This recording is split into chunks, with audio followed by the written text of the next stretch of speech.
Very much. We will continue with the last panel discussion.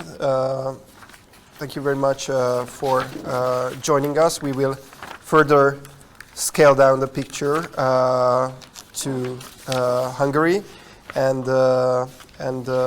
we will discuss about the task ahead of the member states and the national development and defense strategies, the need for adaptation of those strategies.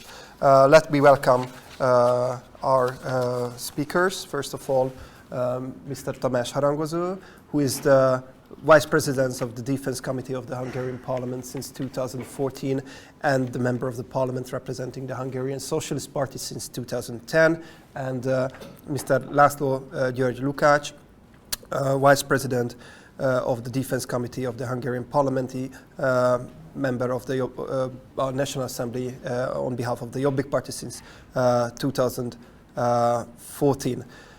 Thank you very much for joining us. As in the previous panels, we will invite you to kick-off remarks, and following those kick-off remarks, we will invite our contributors, Professor Zoltán, Szenes, and Dr. Attila Demkó. First of all, I would like to ask Mr. Harangozó about whether Hungarian national security strategy should be reviewed. What does the NATO strategic concept means, and how much it correlates with the current situation in Hungary, and also if you could share a couple of words on how do you see the current task ahead of Hungarian defense and defense planners and politicians, and also, as we mentioned several times, the prospects of regional defense cooperation. So please, the floor is yours. Thank you very much, and thank you for the invitation and the possibility to be here. Forgive me, I'm a newcomer in this field, so between extremely good experts, diplomats, and guys like you. It was I really enjoyed the last two circles of this meeting, but I will talk as an MP, as you said, Deputy Chair of the Committee of Defense and Law Enforcement, from an opposition perspective. And I would like to talk about the processes in Hungary in light of the Madrid summit. And yes, I would like to talk about concerns we see. And not just concerns, but I think some processes are at the field of danger, what we see in Hungary from our perspective, as I told you. So I would like to start by reiterating these decisions brought at the Madrid summit, as well as the new strategic concept of NATO.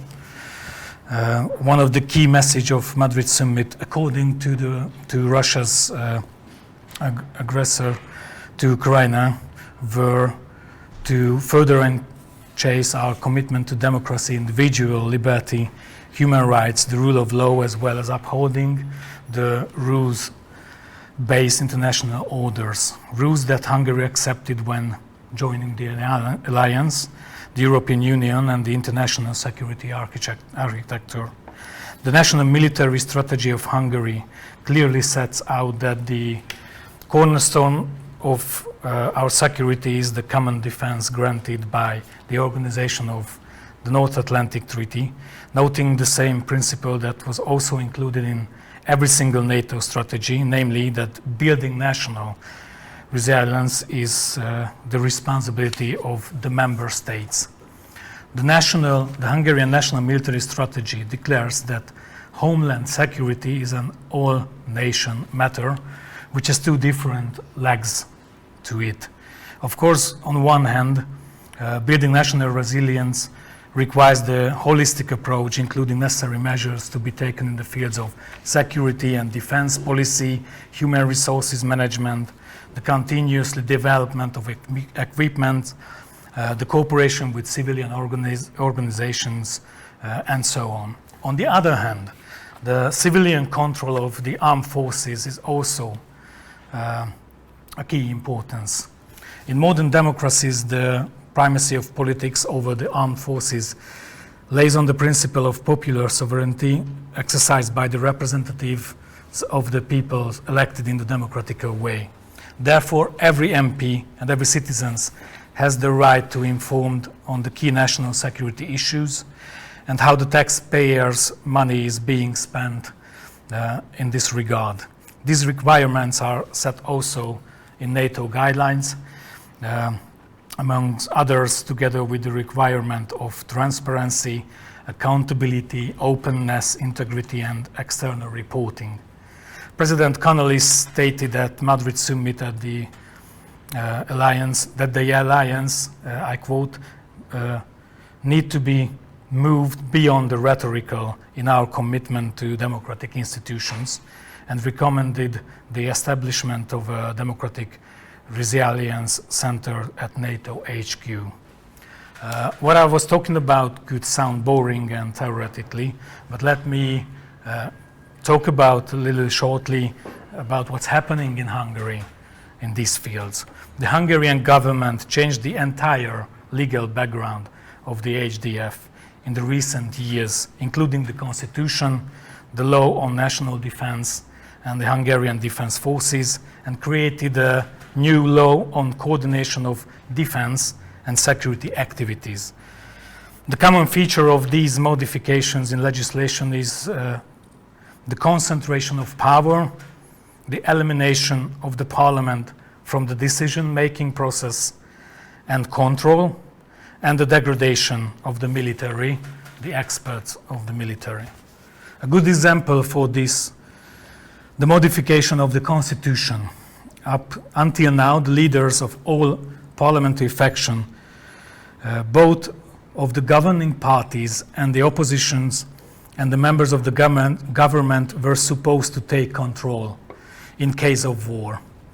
But this will be eliminated starting from November 1st. In the future, it will be only the Prime Minister and a small group of members of the government to make all the decisions in times like this. This shed light on whether the government considers national security as an all-nation matter or not, despite this is the basic principle and the very first sentence of the national military strategy.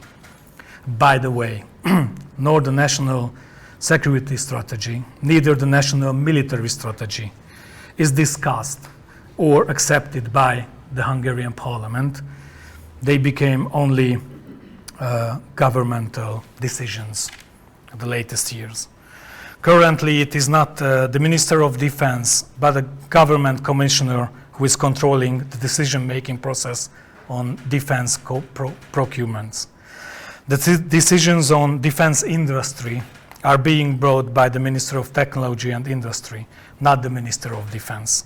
What is rather extreme is that starting from the 1st of November 22, it will be neither the Minister of Defense nor the Minister of Interior to control the holistic defense preparation in Hungary, but the Minister of Government Communications, whom we just call the Propaganda Minister. According to the law, he is entitled to act without parliamentary oversight, circumventing several laws that are in force in non-transparent and non-accountable way. In our consideration, these processes are not in line with the accepted principles of NATO and can easily have grave effects, even on short terms. Regarding to the budget and defense investments, in 2023, the budget of the Ministry of Defense will decrease from the current 1,000 billion forints to 790 billion forints, which will be augmented by a further 840 billion forints for the defense fund. This will be funded from the extra taxes imposed by the government, which is also a typically Hungarian way of governing.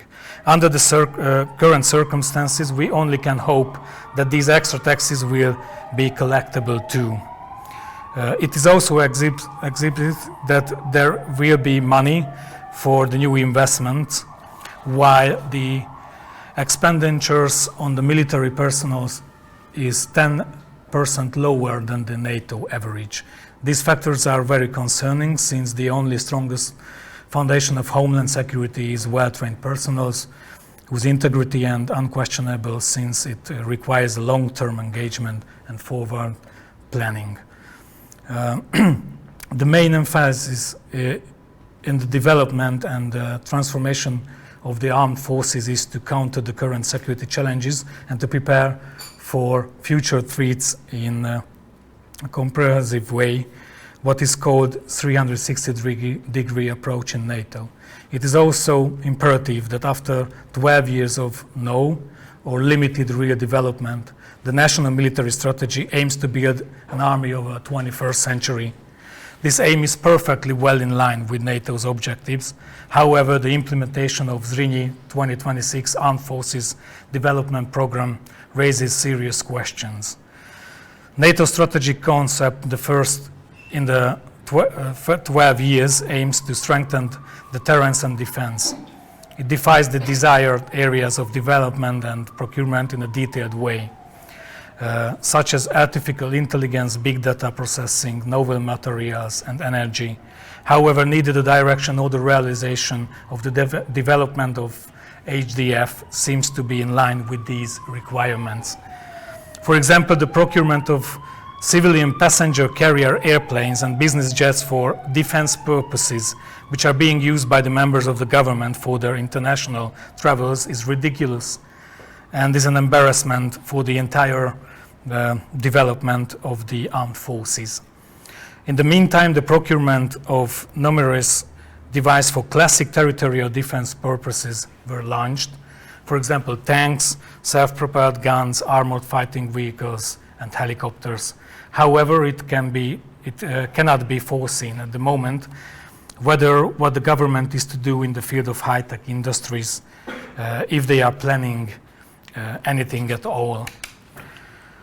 As for the new contracts and procurements, opposition politicians are deprived from their right to have an insight of the procurement process.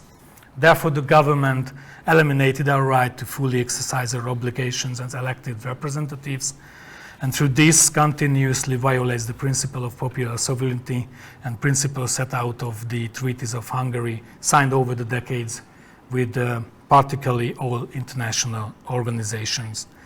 Ladies and gentlemen, as you can understand, the violation of all international norms and our own very laws highly endangers our potential and the security of all Hungarian citizens inside, beyond our borders, now and the future.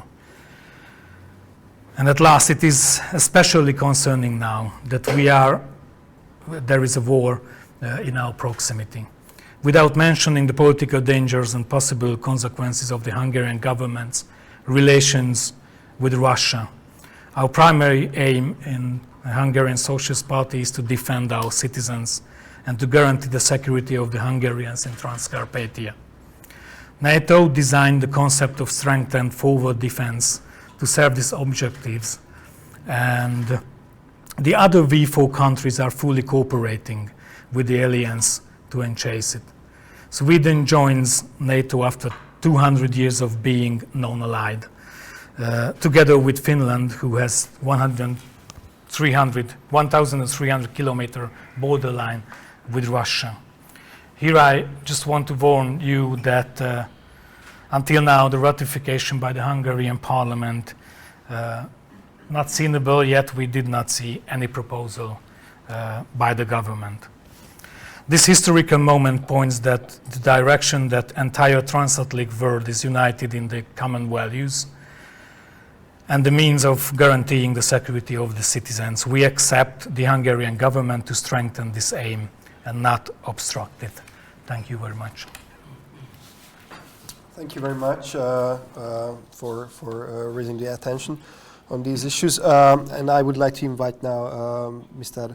László György Lukács on floor, and I would like to ask him about the main lessons of this conflict for Hungary, and what do you think whether the current pace of development of the Hungarian armed forces is sufficient, and also about your opinion about the fact that in what extent Hungary should support our neighbors of joining the alliance and joining the Euro-Atlantic structures, especially our partners in Eastern Europe and the Western Balkans. And if you could also introduce briefly the current position of Hungary and the Committee on creating the European strategic autonomy. I know we didn't talk much about this angle, but this is a equally important issue that was raised previously in the Hungarian public discourse, yet we've not seen anything on that on a parliamentary level. And I want to ask you whether this is on beyond the NATO issues are on the agenda. Please. Thanks. Thank you, Dániel, for the invitation, and thank you for the Institute to organizing such an event. Let me express my disappointment that some of the members from the governmental party couldn't come. It would be much more, I think, fruitful to have a discussion with them, like how they view certain things and how they think about security issues. But this is probably a strange thing to say, but this precisely represent the problems and the lack of capacity of the committee in the parliament to represent itself and represent the ideas what are at stake. So we have to get back to the track and just how tell those people who are in decision making to put more people and more experts into parliamentary committees, so we will be more prepared. I think it stands for the opposition and for the governing party as well. I don't want to get into politics too much, but I certainly firstly want to say a few things about for you to understand where I come from and how we see defense matters and what perspective we have and what Jobbik represents. Jobbik considers itself as a center-right party, a conservative party. It wasn't that way how people were thinking about us and what was the perception about Jobbik, but we regularly tend to see these matters, and I think defense matters and how the Hungarian defense is worked out is a common knowledge, and we have many agreeable points with the government, and I would say we are much more closer to the government point of view in terms of defense and national security than other parties. This is because probably as a conservative person we view things through a conservative lens. So Jobbik still highly values the national security and highly values what have been done in terms of refreshing the strategy and the procurements that have been made. Although we had our critics and we had many times agreed with Tamás as well about his and the others' concerns about how the government did things and did business in this matter. But the bottom line is Hungary needs to have a strong defense policy, and we can agree on that even if it's a government on a conservative side, even if we have to agree with Viktor Orbán or we have to agree with somebody else who will be in government hopefully in the next few years after the election.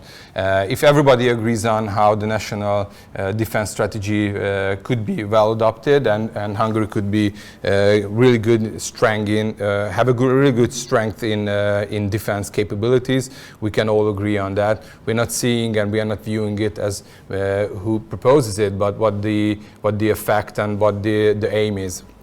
As far as we see, and Jobbik tries to be really strict on it, we highly value the transatlantic cooperation and European defense cooperations, although there have been skepticism about Jobbik, like where it stands and how their pro-Russia or anti-Russia sentiment stands. I think we can say Jobbik doesn't have a pro-Russia or anti-Russia sentiment. We have a pro-Hungarian sentiment in ourselves, so we can represent this way. But let's turn to those questions. I don't want to get into politics that much, and what are you said, what is the lesson that we can learn from the conflict? I would say, and it's not about Hungary, it's about the US. You don't have to, you never underestimate the US intelligence. That's the first lesson we have learned. In the past decades, we are quite used to it, that we underestimated the capacity of the US intelligence because of what happened in Syria, what happened recently in Afghanistan, and what we had information about it. And the world just, I didn't say they stopped listening to it, but they didn't take it too seriously what was going on in Russia and along the border and what was building up. And They didn't take much about the intentions and how they set up the intelligence and told us there is going to be a war and the war is imminent. So this is the first lesson we have to learn about. We have to be more cautious about our strategic partners, our alliance members, that they have valid information, good information, and we have to build on it. And this is what we were talking about in the coffee break. By building upon this intelligence, a government is in a position that it can choose a side and choose a strategy how it assesses the war. And as we see it right now, I would say, and I hope I wouldn't regret it, that Hungary has chosen in this war the wrong side again. We have chosen in the last few wars always on the wrong side. And right now what we are seeing, our closest neighbor, Ukraine, has a huge building up of anti-Hungarian sentiment. This is because what the government has chosen. They have chosen to win the narrative in Hungary during the election, and after it, or trying to win the narrative in the European Union about sanctions and other things. What they have lost, if we can guess what the war is going into and what will be the end of it, they have chosen probably the wrong side. And as somebody said, that there is a new nation coming to life for 100 years. It will be remembered in generations of Ukrainians, how the war was and how their nation became an independent Ukraine. They will probably seeing that the Hungarians are the ones who weren't there holding their hands. And I couldn't decide. I'm being so truly honest with you. I was on the campaign team in the campaign period in Hungary in the last few months. And we have debates how we can choose the right position, because in a campaign it's never easy to say or build up a narrative again, like where you stand. You stand on the Ukrainian side, not stating your further claims about Hungarian minorities, or you stand on the Russian side. Obviously you won't stand on an aggression side or who's an aggressor. But we truly had debate about it, and it was not an easy situation. But the government, for sure, had much more intelligence, much more info about where to stand and how to react in the war. And when the war broke out, I was just amazed, like how many days had to pass not to give us for the society a clear answer where Hungary stands and which way it's heading. Right now, the corrections that are made by the government are probably would be seen as not honest and not 100% into the job. We had the question about procurement, wasn't it? And about, let me see.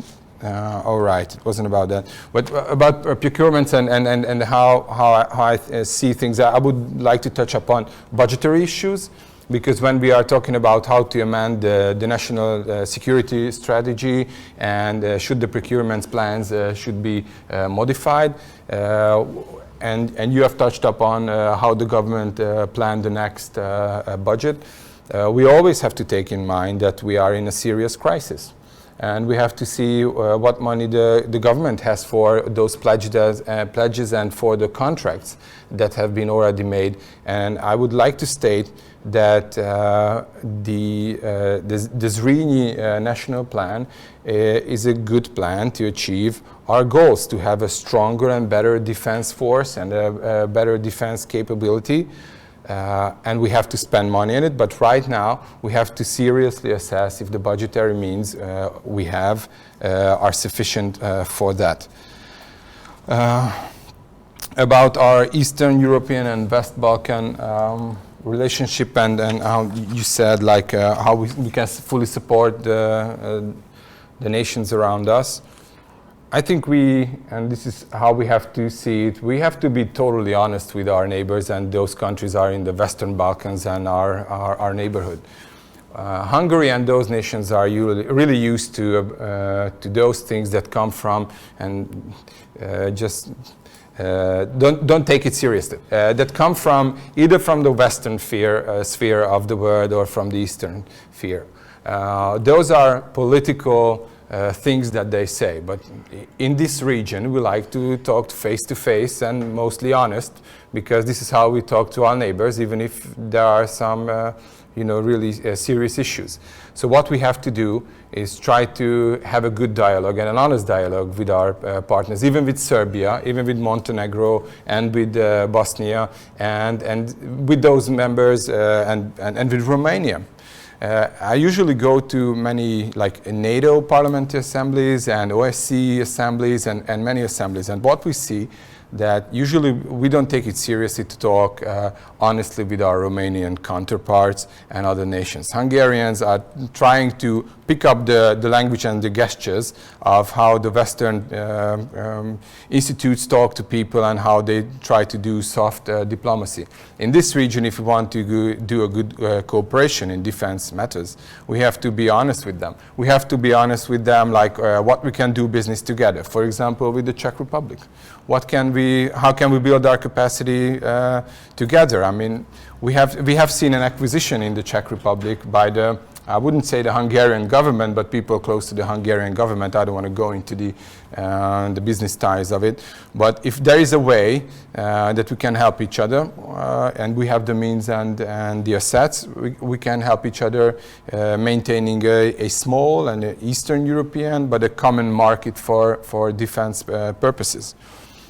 And we have to be really strict on, and I think really stuck to the matter that Hungary is always committed to NATO and to the transatlantic partnership. So we have to promote those values to these countries, but in a more honest way.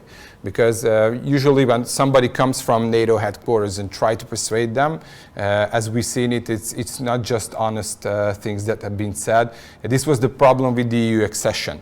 Many countries were dealt with the EU bureaucratic way, and those countries just became, really tired of it. They had the accession fatigue, either from the Brussels side or either from NATO side, and from those countries that were on the receiving side.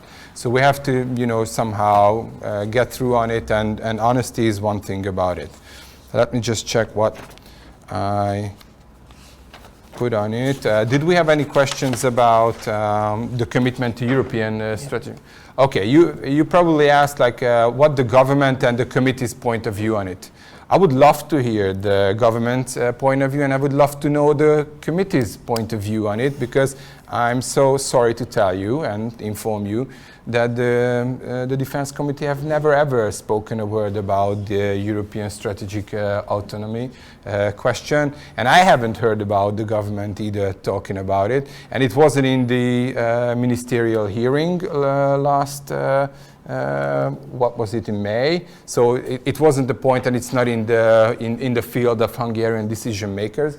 If we want to make it a center question and how we think about it, at first we have to introduce it to the parliamentary people and to the committee, what it stands for. But about the future of the European strategic autonomy, there was always a debate, the pre-Biden era during Trump. It made sense because we have seen the withdrawal of the U.S. Thinkers, the U.S. Personnel from NATO, and it made sense that European countries should somehow organize their own defense capabilities.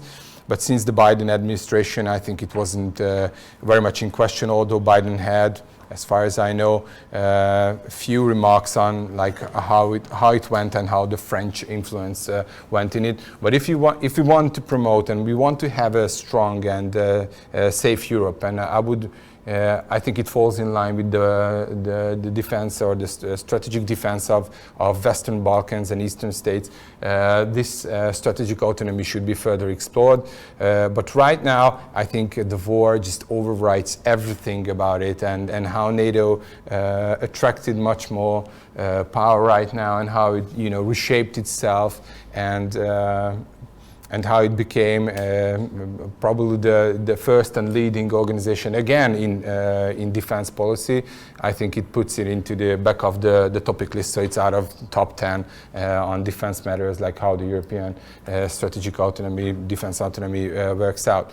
And what underlines this is I think President Biden said about what Putin said, that he wants less NATO and tried even to block countries to join NATO. It turned out to be wrong and on the other side. So what he got from less NATO, he got more NATO and much more power. So in the last few years, and this is the basic fact, I think Hungary has chosen the right track on trying to speed up procurements, trying to build a better defense strategy, trying to finance much more spending in defense sphere, and it just I wouldn't say luckily, but it just happened to be that it falls in time with the war, and it underlines the needs and necessity of our strategy. And as a conservative party, as a center-right party, we will always support whatever government makes adjustments to it and tries to carry on with it, although we have budgetary constraints, but I think those will be touched upon and discussed by others. So this would be my remarks. I'm sorry not to sticking to the point, but rather the influences of what I heard before. Thank you. Thank you very much for your remarks. As it was already mentioned, we also invited governmental politicians from the committees, but unfortunately they were not available. They had other commitments. But we have two excellent contributors who will talk about these topics as well. Let me introduce Professor Zoltán Szenes, President of the Hungarian Association of Military Sciences, former Chief of Defense Staff, and Professor of the National University of Public Service. And we also introduce Dr. Attila Demkó, Head of the MCC Center for Geopolitics. He worked from 2002 until 2018 at the Hungarian MOD, and among other positions, he was the Head of Department in Defense Planning and Head of Defense Policy Department as well. So he basically have a very, very long history of understanding this topic and dealing with it on a daily basis. So first, I invite Mr. Szenes for his comments. Thank you very much. It's not on. Thanks. Thank you very much. It's been interesting to hear the opposition side of the defense, and now we're just talking about defense committee of the parliament. But before pick up some ideas or comments, I'd like to emphasize 3 points regarding to the Madrid summit. Number one, summit, as it was mentioned, approved a new strategic concept, which is the 8th one in the NATO history after 12 years, which is the second most important document after the North Atlantic Treaty. So extremely important. Second point, yes, very political document, not too long, 11 pages. Our students love it. If you would read the Massive Retaliation 1957 strategy concept, it's more than 40 pages. But point here that very political document, not too much guidance how to build, how to strengthen the deterrence and defense. But there was some kind of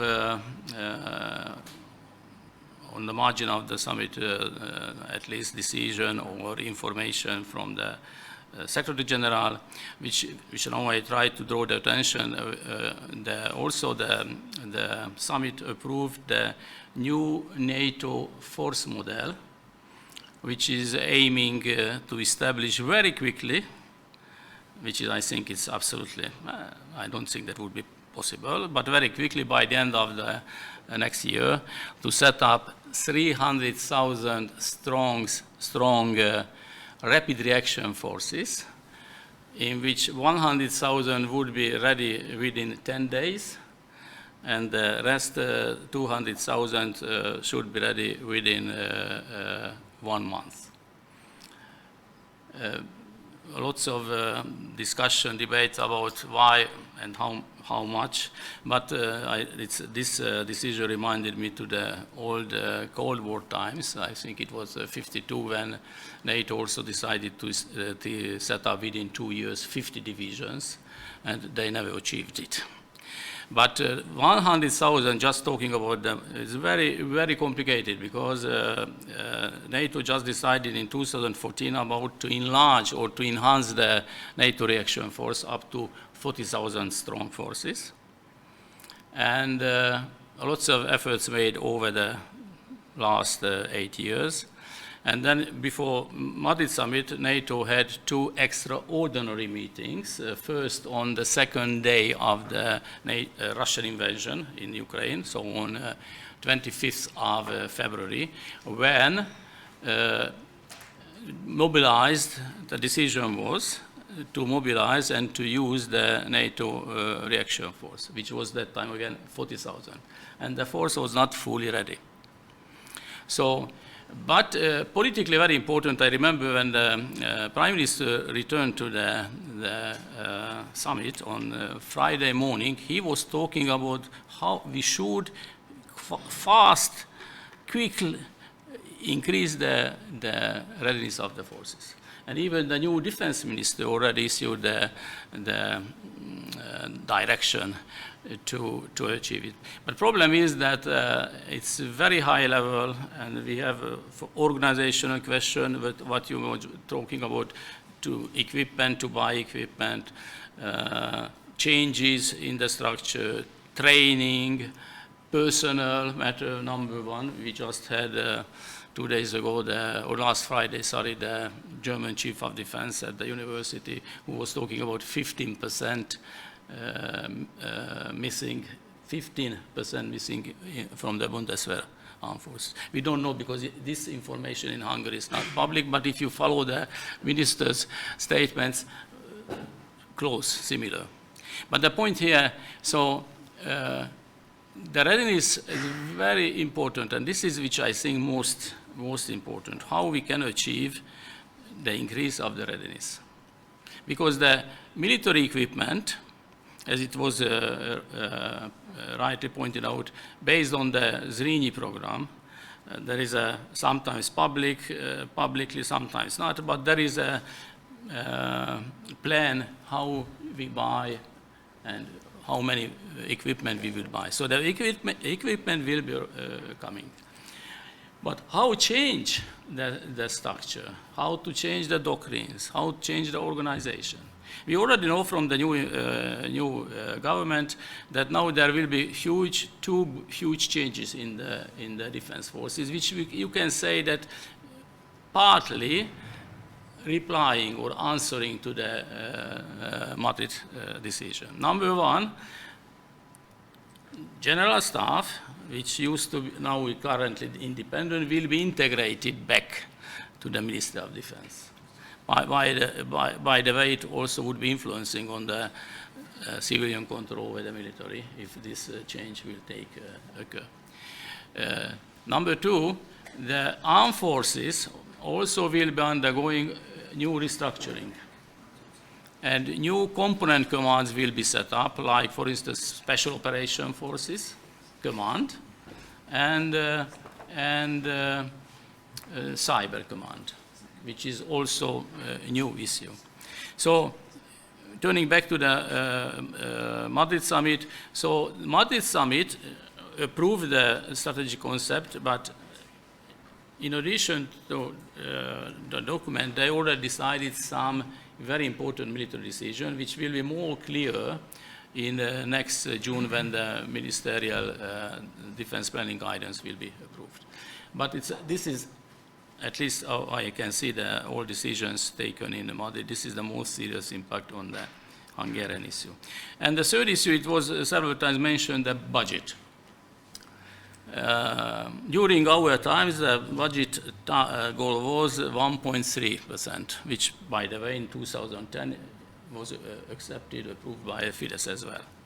And then 14 coming, And they increased gradually. Before Warsaw Summit, they raised the level 1.7%. Before Warsaw Summit, which was 2017. And the following year, this is a Trump effect, by the way, the following year we agreed to increase the budget up to the 2% of GDP, which was, by the way, the Prime Minister stated in Madrid that we will be achieved next year. Problem here that I was checking the NATO figures data yesterday, and according to the 22, this is the June or April, so not the full year, but Hungary right now, according to the NATO statistic, having just 1.55% GDP. Some of you mentioned that the defense budget should allocate more money for the supporting the personnel, more wages, more, because also surprising, we are on this is the 1.55, this is the 19th place among 29 countries. Regarding to the modernization, the equipment expenditure, we are on the second place, and 84% of the budget goes to procurement, 82. And if you take a look at the next year budget, which was rightly emphasized here, next year we will have altogether 1,450 billion forints for the budget. But the real budget which MOD can handle is just 720 billion. 720 billion. And if you look at the, normally the budget, there are three parts: the acquisition, personnel allowances, and operation and maintenance. So three pockets. But regarding to the operations and maintenance, there will be 20% reduction, which is making the life for the military leadership very difficult, because when you are modernizing and you are putting into the system, for instance, now we had this last Wednesday, the test firing of the Panzerhaubitze 2000 in our training area.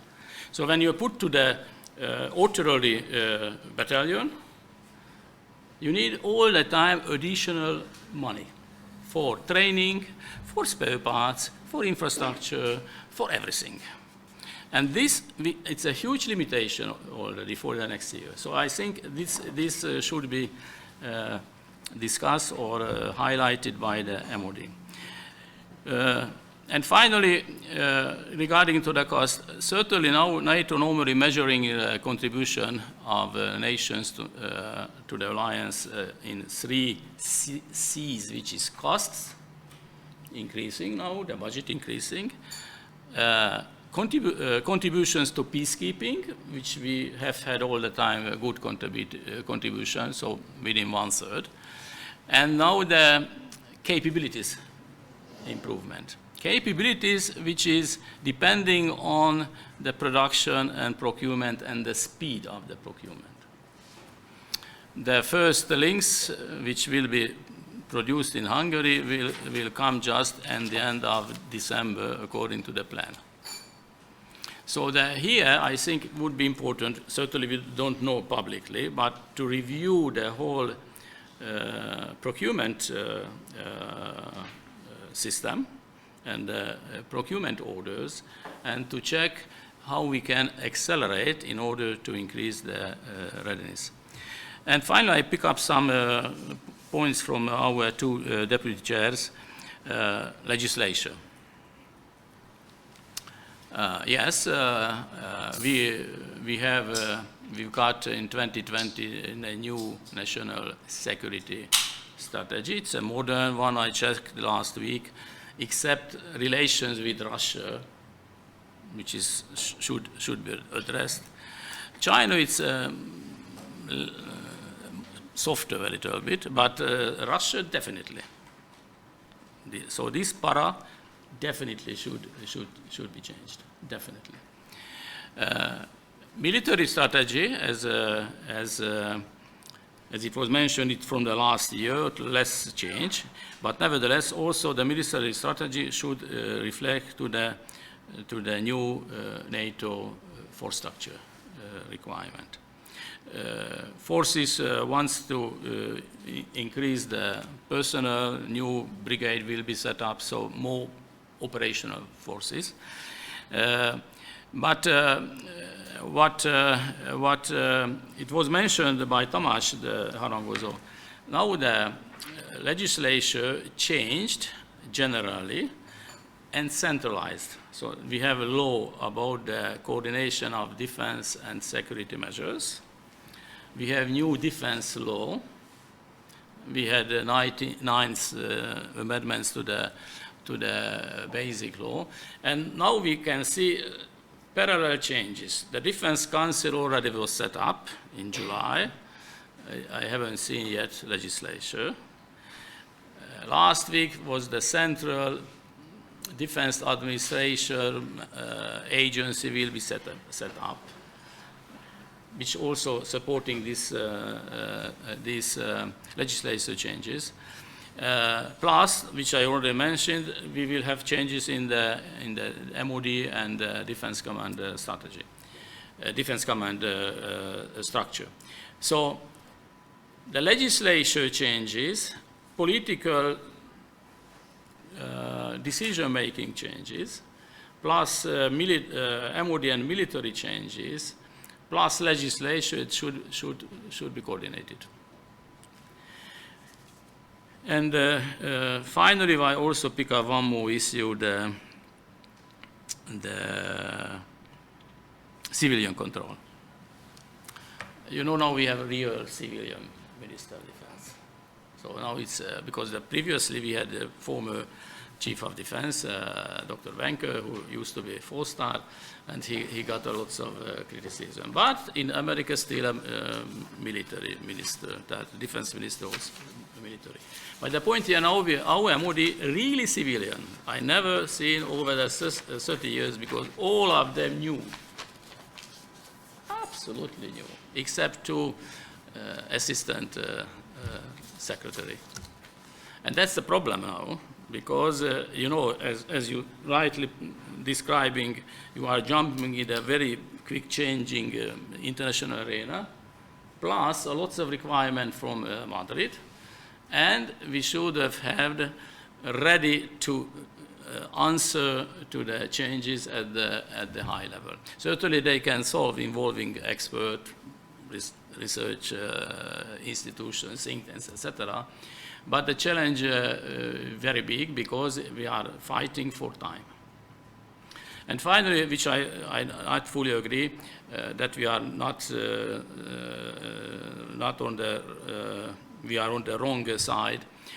Yes, one point which you can be criticized, we are not allowing directly exporting weapons to Russia. Otherwise, all decisions in EU, in NATO, we also establishing a battle group in Hungary, so absolutely in line. Even all the time we approve the European peace facility budget, which is, we know, it's paid by nations.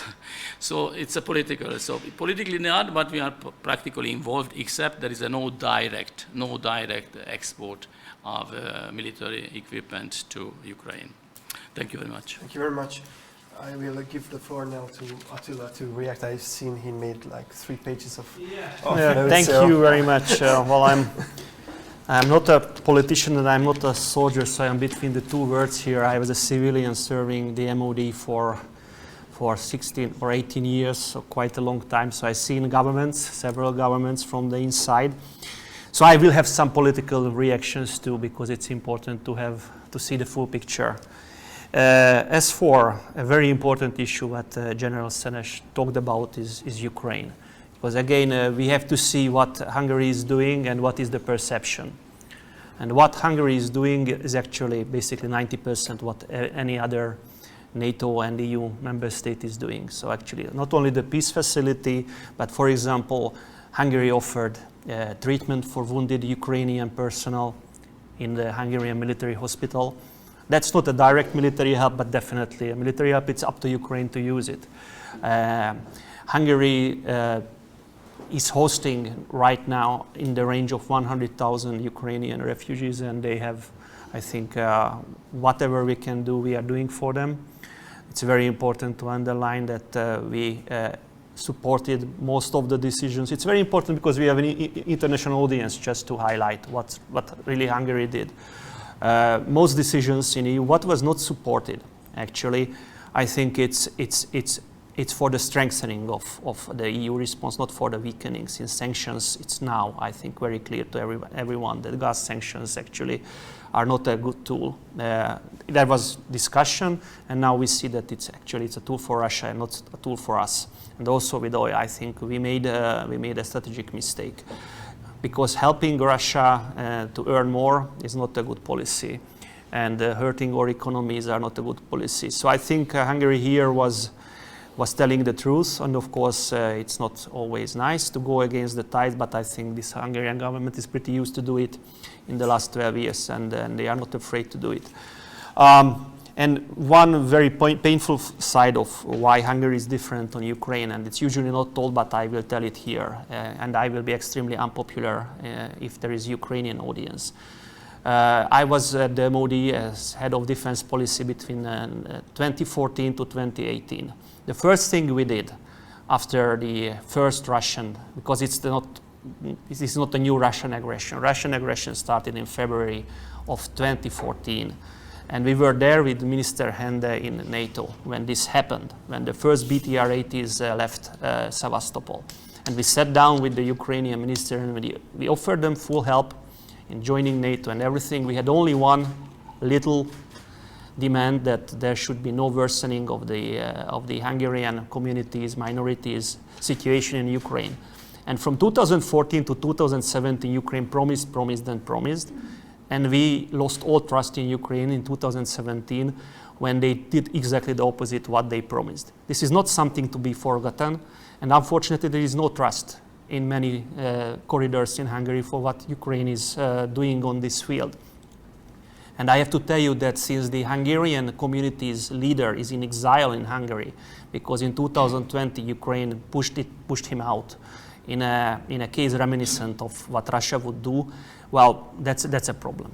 And there are many other problems. It's very well known that Russia was doing everything to undermine this relationship, but it's very important to know that we haven't seen any sign from Ukraine of changing this behavior towards the Hungarian community.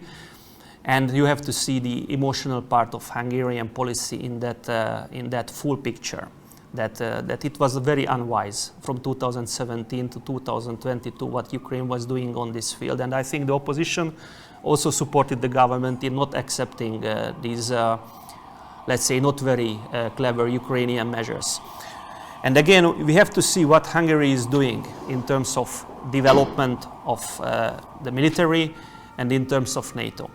Hungary was not a dissenting voice ever in NATO. There was one thing of the high-level meetings of Ukrainian delegations and NATO delegations after 2017, but otherwise we were fully on board with the Wales decisions, with the Warsaw decisions. Actually, we accepted 2%, I think, in Wales in 2014, so we were fully in line. What Hungary is doing in terms of the planning its armed forces, it's fully in line with what NATO proposed us. This is a process. Defense planning is a process, and we were quite bad for decades actually in NATO from 1999 basically until 2016. We always explained why we are not doing anything or why we are not doing enough.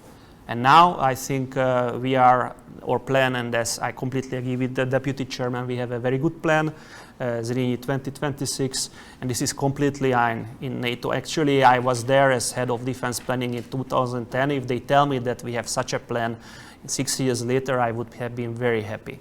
The military was in a dire strait in 2010, and I don't want to go into politics, but between 2002 and 2010, it was only the destruction of Hungarian capabilities and without any consultation with the military.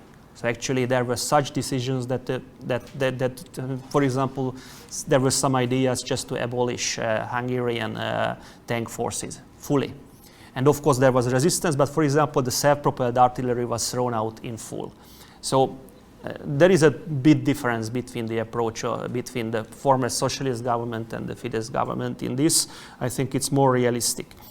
What we are doing now with procurement. So you have to see what Hungary is doing.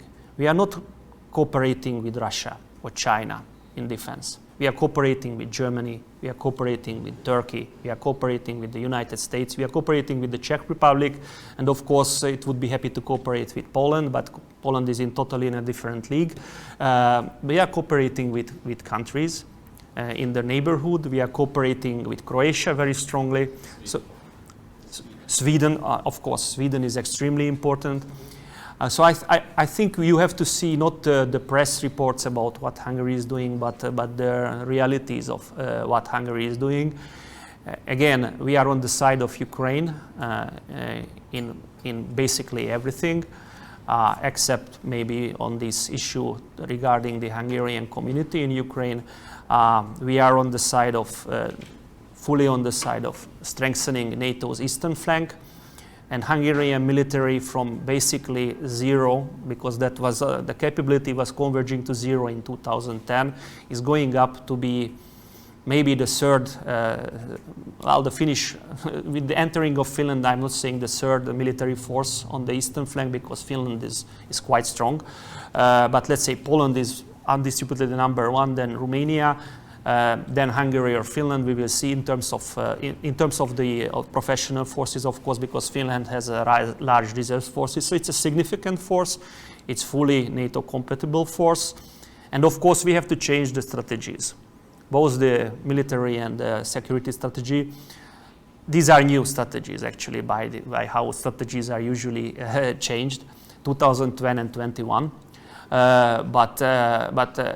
And I know the process because I contributed to several military and security strategies, and it's an extremely painful process, believe me, since everybody has an opinion, and we can discuss one word for days.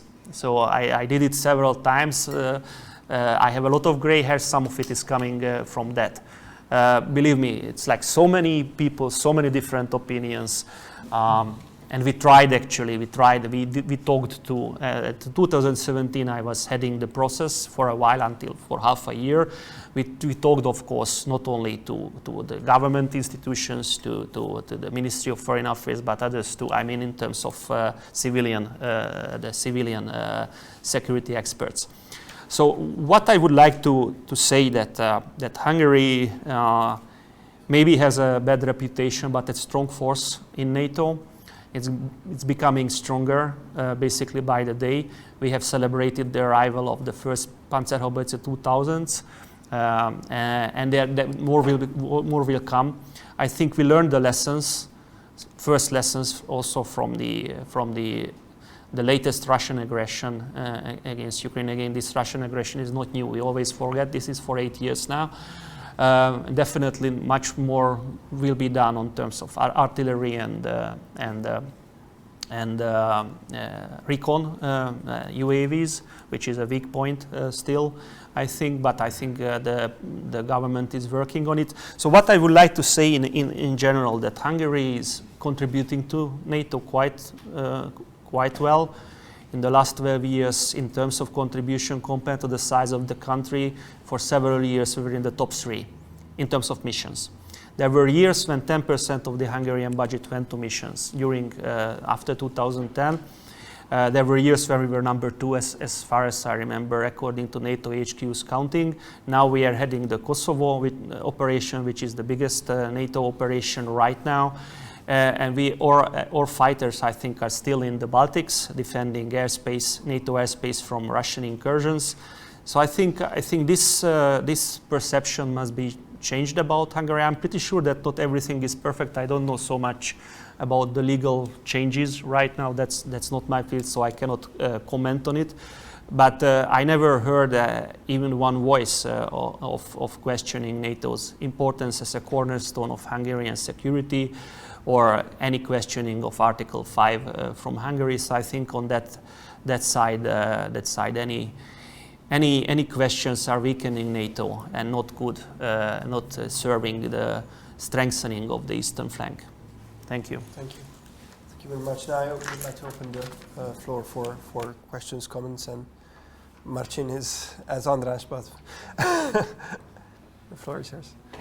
Thank you. This was very enlightening, I have to say, and you know, perceptions do matter, great deal.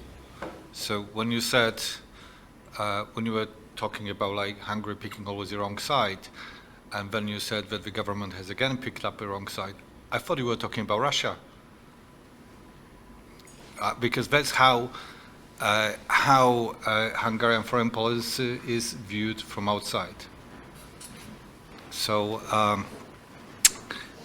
if it's something wrong with the way we perceive it, then I guess it is a job for the government to do something about it.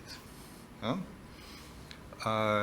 But I guess the things like skepticism about sanctions, not allowing the airspace for the deliveries of arms to Ukraine, not delivering arms to Ukraine. Well, these are material things, yeah, and they are seen and they contribute to such a perception. That's all of you highlighted the issue of minority rights, which I think we understand the Hungarian sensitivities here on this question. Now, Hungary is not alone, yeah, in having minorities in Ukraine. For example, Romania also has minority, and Romanians have risen issues with the Ukrainian government, and there is a disagreement between Romanians and Ukrainians with regard to the treatment of national minority. But they managed to sort of put it aside. Yeah? There is a minority issue, and there is strategic defense, security questions, which trump over the issues of treatment of national minority, which they hope they will be resolved. Yeah? And there are others. Yeah? There are Bulgarians. There's Bulgarian minority. There's a very substantial Polish minority in Ukraine, and it is an issue, but it's not the most important issue. So that would be my immediate reflection here.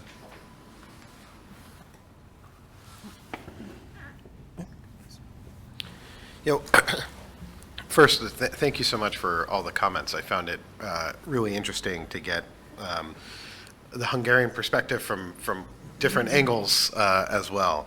I guess it's sort of a comment and a question. That one of the things about not providing weapons to Ukraine strikes me as that Hungary is missing out on a potential financial bonanza, that countries like Poland and others are giving weapons to Ukraine, but are also doing so with one eye toward their own self-interest.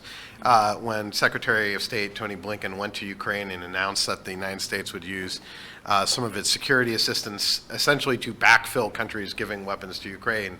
Now, this is a huge sum of money. That's going to be more than I think is allotted right now in the European Peace Facility.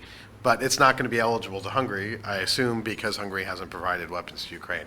So that strikes me as sort of one. I just wanted to point out that I think the government is sort of losing out potential resource revenue to buy new equipment that I think others are going to benefit from. But then more substantive question. When it comes to procurement, what is the level of coordination with other Central European partners? Because one of the major issues with NATO, and I think Ukraine is seeing this firsthand as it gets all different types of equipment, all different types of artillery, all different types of tracked vehicles, and everyone operates different equipment. When making procurement decisions, how much do you kind of coordinate and integrate, if the Slovaks are thinking about making a procurement as well, do you try to kind of coordinate your timetables in terms of making joint purchases? Has that happened? Is that something that you're looking at trying to do more of?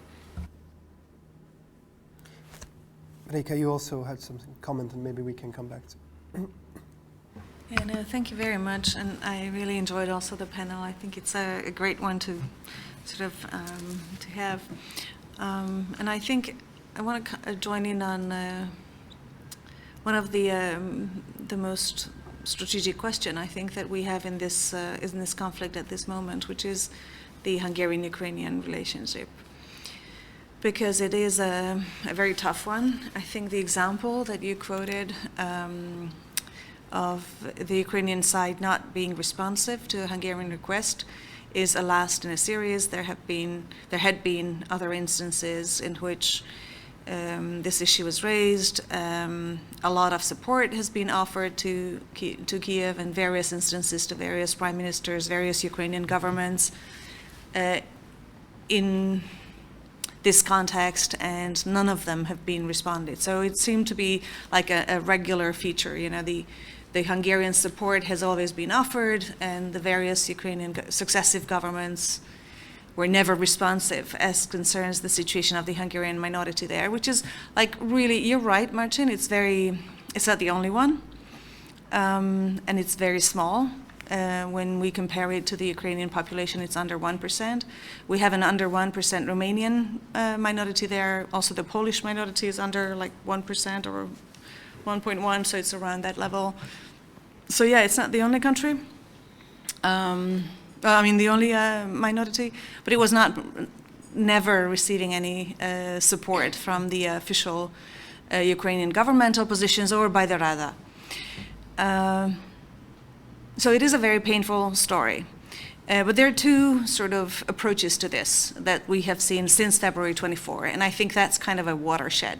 Anything before is one story, and anything after is another story. And if we see this as two different stories, then I would say that the two different methods that we have seen from a regional perspective have different lessons already visible, which I think the Hungarian side should be taking into consideration.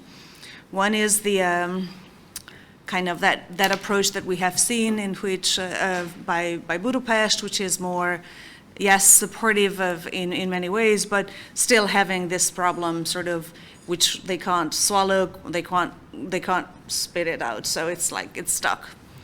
And the other is the Polish approach, in which Poland put this aside, just as you said, completely on the side of the negotiations table. It is not pursued, it's not raised.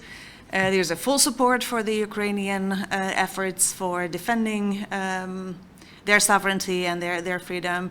There is a total, whatever, political, military, technical, anything is requested, is given.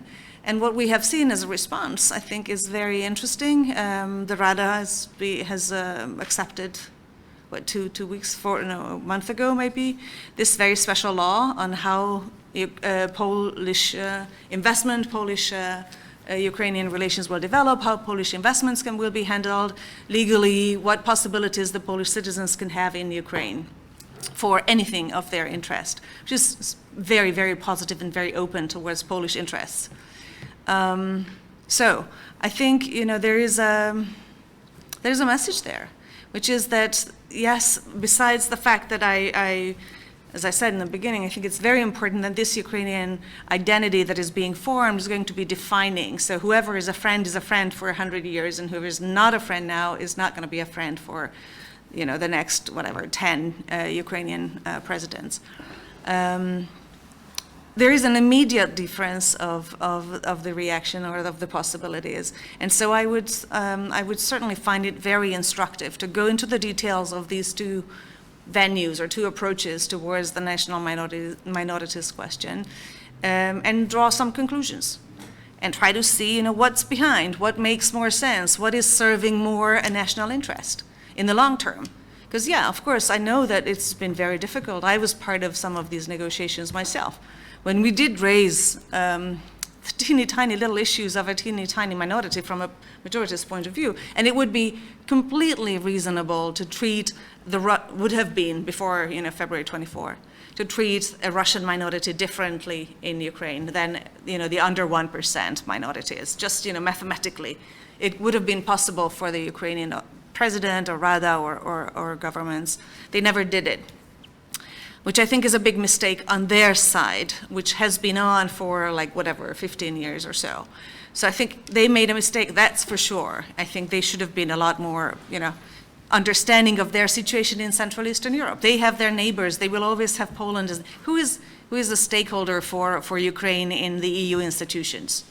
I mean, they are not there, right, when we discuss about them. We're in NATO before, so they were not there. And so they would have needed friends inside those organizations, and Poland and Hungary, Romania, Bulgaria, who has minorities there, could have been, strong supporters and strong stakeholders for Ukraine in those instances, and they never reached out. Quite the opposite. Okay, even when we reached out from the region, they refused. But I think that's one story before. I'm just saying this because I want to say that I understand how hard it is, and I can see that. But I still think that this is a totally different situation, and then we should really look into the different methods and what they bring as a result. I think it would be very important to do it now, as soon as possible, for the Hungarian and other governments in the region, or parliaments, by the way, because it is going on now. So it is something that has to be re-seen and has to be sort of rethought now. It's like 6 months down the road, when eventually something will happen, will be late. So, yeah, I'd appreciate comments. Thank you. Final thoughts maybe for the speakers. Maybe also Attila can address very quickly the common procurement question, because this is something we discussed for 10 years, I think, together. Maybe together we're in one program. So there were many trials of common procurement, especially with the V4 countries. And what happened with the radar procurement, what happened with the Mi-24 upgrade, was that Poland had one set of requirements, Czech Republic had another one, Hungary had another one, and somehow we could never agree. We had the best intentions, but it's not easy. I think it's a different thing now in terms of let's say close defense cooperation with the Czech Republic, since we are ordering Czech L-39s, which produced by a company half owned by Hungarians, but still, and this is a cooperation. So actually, between the Czechia or Czech Republic and Hungary, there is a strong cooperation, also in the field of light weapons, and also in the field of this L-39 trainer and light attack aircraft. And there can be others. So, for example, Hungary is cooperating, or both Hirtenberger, which is an Austrian company, and that's a cooperation in a way with Austria. Not in a state-to-state sense, but in a business sense. There is a lot of cooperation with German industry, amazing amount. So not only Hungarians will not only put together the parts made in Germany in terms of the links and some other weapon systems, but will contribute to the development of new systems. So Zala Zone is an important place for that. So actually, on an industrial level, there is a very close cooperation with Germany. In some sense, I think it's like the South Korean, Polish. Of course, the league is much smaller, but Hungary is much smaller than Poland, so you cannot compare the two, but it's there. And one remark, again, on the Hungarian community issue. I tell you, with the Poroshenko government, we had an agreement, 12 points, the Hungarian minority and Kiev. From 12 points, President Poroshenko kept one. We always find Ukraine of not keeping even written promises, let alone promises given in a negotiation. I've seen it myself, that they promise everything and they forget everything. So again, this is we shouldn't talk about this, of course, because Ukraine is massacred today. Every day Ukraine is massacred. But if we want to explain the last half year, the emotional side in Hungary is a huge thorn between seeing what's happening on the streets of Ukraine. I have been to Mariupol, I have been to Sloviansk, I have been to most of these places with the V4 fact-finding mission, by the way, which was financed by Hungary several times by the Hungarian Ministry of Defense to help, in a way, Ukraine. So I'm also torn between this seeing Ukraine massacred and also torn between not believing that they will, even if we give everything, they would change anything.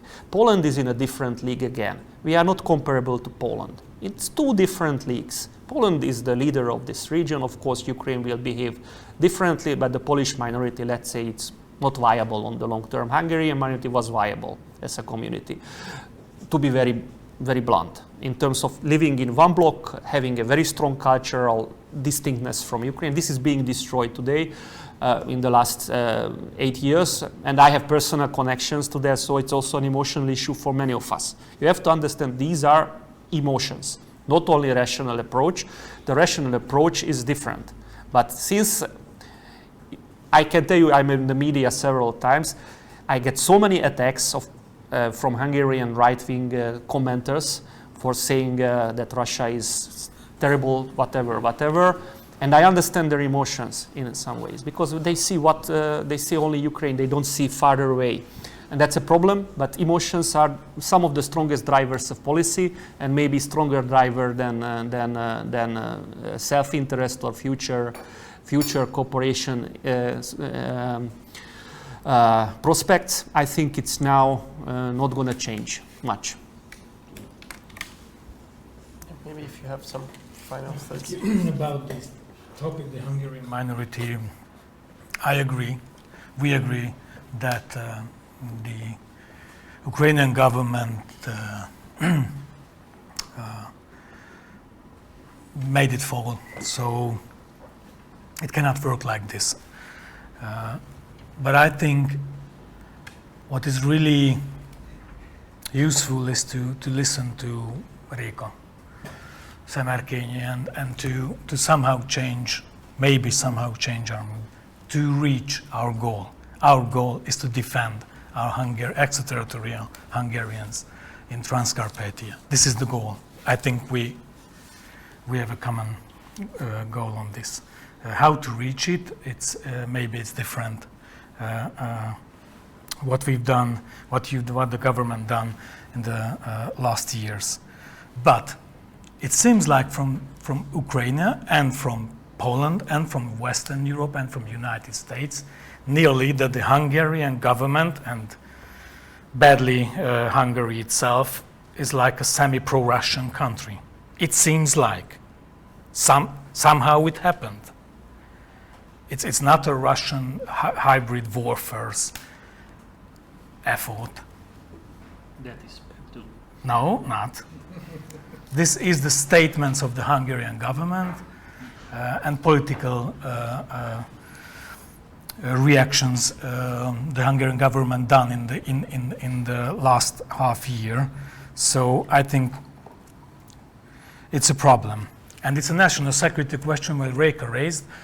I think that for decades, for generations, our big neighboring country, Ukraine, how will look at Hungary and your children and your grandchildren.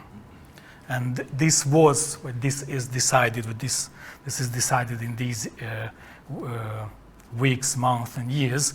And I think it should be considered. I'm not talking much, but you have to think about what is the consequences in the long term, because the government have to do this also.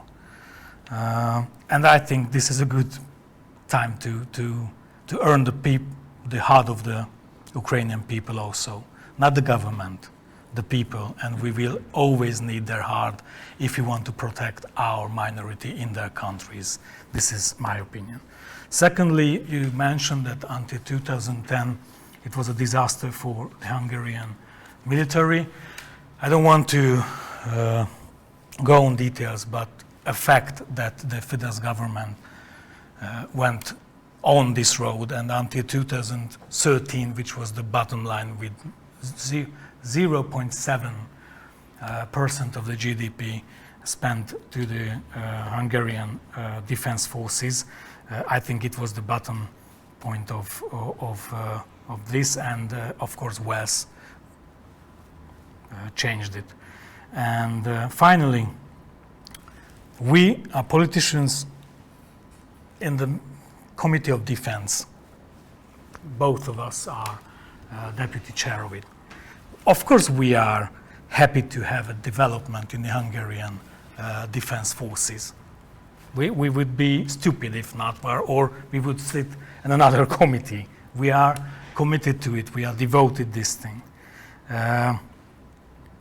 But it's ridiculous that we don't know what we are buying, why we are buying, for how many forints or euros we are buying. That if there is any knowledge in the military to use these tools or not, what is the next step? What is the plan for 2 years, 5 years?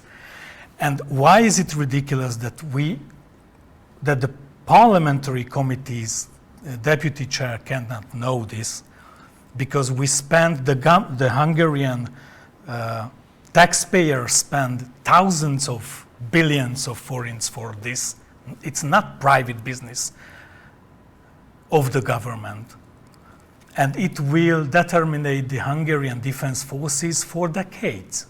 All the upcoming governments will have to use these tools and operate the Hungarian defense forces. That's what I call, that's what is the first sentence of the strategy, the all nation matter.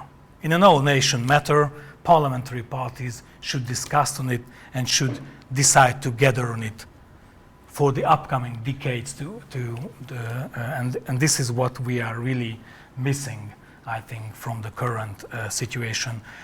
Of course, in the same time, happy to have development in this field. Thank you very much. Thank you. Okay, just quick remarks. Okay. Okay, I try to be really quick. Just Marcin really pointed out what we said, that first impression and how the perception about Hungary does matter. And I'm saying this because the impression right now about Hungary is about their, how they view sanctions. And if you just go to Google and type it in sanction in Hungarian, you will find each day 20 up to 30 articles about saying that sanctions are not working. And this is what the government says, and every governmental people or every politician says that it's not working, it's hurting Hungary, it's hurting the EU, which is probably true. But they don't tell it, and they don't put the next line of the sentence, but it hurts Russia more. And what more, they don't even put it the alternatives to it, like, okay, sanctions are not working, but we have the opportunity to do this and that. I'm not talking about the dove of peace, and how the Prime Minister said that he was on a mission to Vladimir Putin as a dove of peace. And he came back and sadly the war broke out. And I'm not talking about what he said to the Pope, that the war is going to be over by 9th of May. So we have to put at least on the table a viable alternative. Like, okay, we are not okay with sanctions, it's hurting, and I don't want to remind anybody about the EU sanctions, like what the effect on Russia was, that it has a shrinking GDP right now, like a heavily sinking GDP. Their exports are down 30%, and they have seen the largest inflation since the fall of the Soviet Union. So saying that sanctions are not working is probably a terrible mistake. And this is how they see, and this is why they say that Hungary somehow misses the beat of the Western states. Because if you put too much emphasis on about sanctions, they would say, okay, this is what the Russian propaganda does, like stating over and over about sanctions. So if the Hungarian government honestly wants to stand out and say that there are alternatives, they had to put more focus on it, not just focusing on the messaging, what they do about sanctions. And I understand that they are doing this because they have an internal political goal with it, which is okay, because this is how every politician works. We are elected every 4 years, and we have this primary matter that we have to be good on it, and Fidesz have been really good and out of league of everybody else. And I'm saying as an opposition member of parliament that they are playing in a whole different league than anybody else in this country. But you have to be more strategic on this thinking. And about the other thoughts, Max, I still don't see it as a not valid point what the government said, that they are not going into providing equipments for Ukraine. We can decide on this. The problem was that it was born in a time when it was a campaign in Hungary. And it did become a campaign issue, a heavy issue, and probably a decisive issue. And it decided probably some part of the election, at least in some constituencies, what the government said and what it was thought to be said by the opposition. And the problem is not that, but it's still locked in this election atmosphere of it. So providing equipment is still a locked-in problem. But I do think, I think we were on the right side in providing these materials. We provided humanitarian aids and help and other help, what we were capable of. So that was okay. Regarding what Ms. Réka Szemerkényi just said, it was good to hear that you have thoughts about how we are at a turning point where we can rethink where we are standing with our Ukrainian friends. I hope the government knows this, and they feel that this is the time and this is the place where they can change on our behavior, and hopefully we can induce changes in the Ukrainian side. And what Attila just said at the end, that emotion shouldn't drive policy, or you said that they drive policy. They shouldn't drive policy, they drive politics. Policy should be, I think, really just decided on a larger scope and for 10 and for even more years. But politics usually is based on emotions, and that's what we see, and that's why we are locked in Hungary to some of those problems regarding the Ukrainian side, regarding the arms equipments and so on. So this was what I had to say. Thank you very much. Thank you very much. Thank you. And you promised one sentence. No, it's okay. I just wanted to second what Max said. I think this is something very important that is really worth for the discussion in the committee. Okay, thank you very much. And thank you very much for joining us today. Thank you for the NATO Public Diplomacy Division for supporting us and partnering us in this conference. And thank you very much for accepting our invitation and be here with us, traveling to Budapest as well. Thank you, and hope we will continue in the near future. Thank you.